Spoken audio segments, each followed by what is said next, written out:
It's month 5 of the Vortex Block of the Month Sew Along by Legit Kits. This is a super easy month. There's only 4 blocks and no assembly required. I will show you a couple tricks as always, so stick around, get your blocks ready, and let's sew. I will also show you what I'm doing with my scraps as I go. So as always, we start with our diagrams. We have a picture of the 4 finished blocks. And there's the diagram from the pattern side and from the finished quilt side. We have our color lists and then our cut guides. And again, these are not to be used as actual templates. They are not to scale, but they're nice to reference as we're cutting our fabric.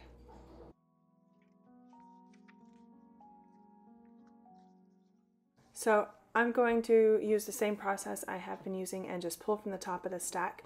Because there's not a lot of colors in each monthly pack, I can just go through and cut just from the stack. I don't have to worry about organizing.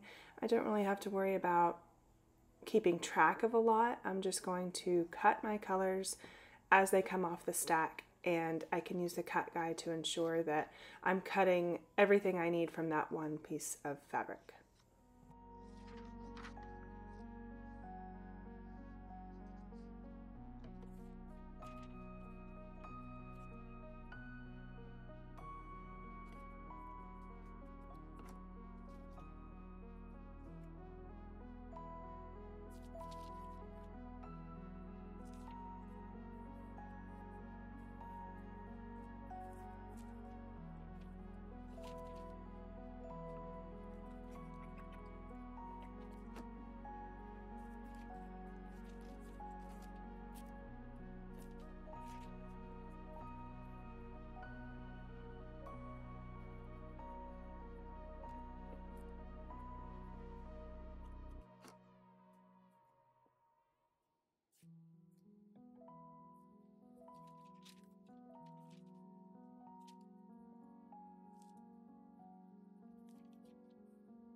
So now that I have all of my fabric cut, I'm going to take it to the sewing machine and sew.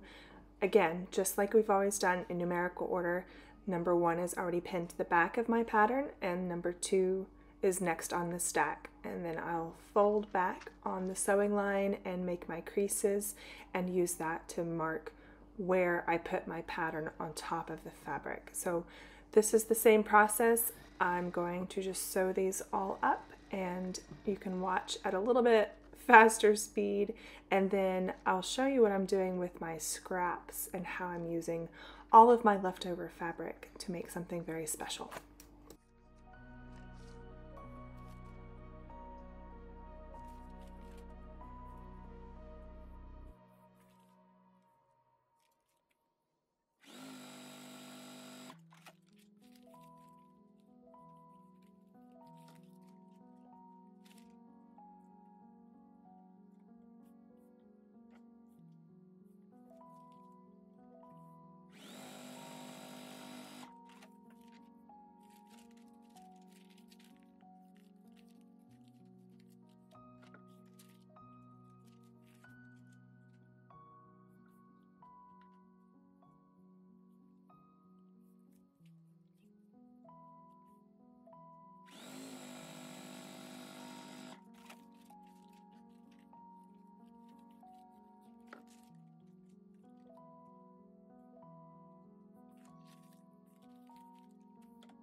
When it comes time to add the 4 blocks together, I'm not going to do a whole lot of pinning because there's just not a lot of key intersections. There's just a couple. And if your sewing and ironing is accurate, your blocks coming together will be pretty accurate as well. So I'm really just doing the pin and point method at each end. And then I will put a couple pins in to make sure that the seam allowances line up on each side. But other than that, I don't have to pin like crazy because there's just not a lot to line up on these blocks. These are really simple blocks this month.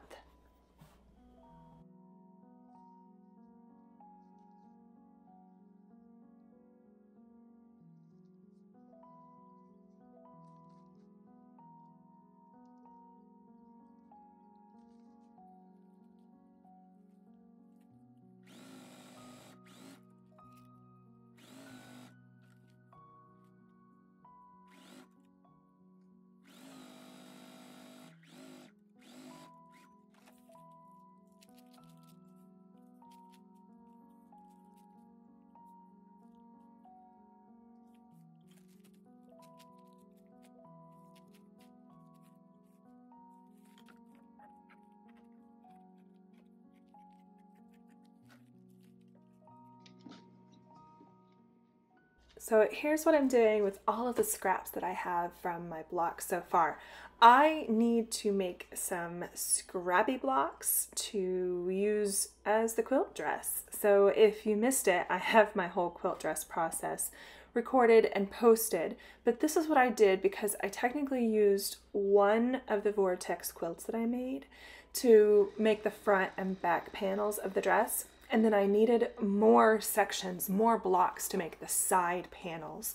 And I had all of this fabric. The quilt kits are so generous with the fabric. I had so much fabric left over that I just decided to piece them together into actual blocks to match the size of the blocks in the Vortex. And that way it would be consistent. So instead of kind of making like this random crazy quilt to use, I just made random blocks. So that way at least the size of the blocks would stay consistent. When I look at the dress now, I really can't tell which blocks were original Vortex blocks and which blocks are scrap blocks. And I even made the scrap blocks and the Vortex blocks, but you just can't tell because they all run together. So I'm taking just some leftover pattern pages. These are from a different project that I ended up not using. And I'm using my scrap fabric, and some of them I use, as large pieces. Some of them I piece together before adding to the block, and you just kind of have fun with it. I did try and keep it in order of colors that match the order of colors in the Vortex. So as I'm piecing my blocks and my colors together, I sectioned out the greens and the reds and tried to keep them in order so that it would line up a little better with the way the Vortex is pieced. So if you've missed the quilt dress videos, go watch those and you'll see what I'm talking about here. But this is just such a fun way to use up scrap fabric. But by using the foundation paper piecing paper, you can get some consistently sized blocks, and it works really well for this process. So I think I'll end up using it again in the future.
That's month 5. Do you see where it's going? So we finished this quadrant, months 1 through 4, and we're starting on this upper quadrant now. Next month is another easy month with just 4 blocks that are all solid pieces. I love those months. Month 7 does have 1 block that has 2 assembly pieces instead of just 1, but it's still not a difficult one, and we'll cover it when we get to it.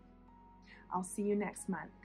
Please like and subscribe if you enjoyed this video, and feel free to comment with any questions or message me on Instagram, Facebook, or even through my website, crankykangaroo.com.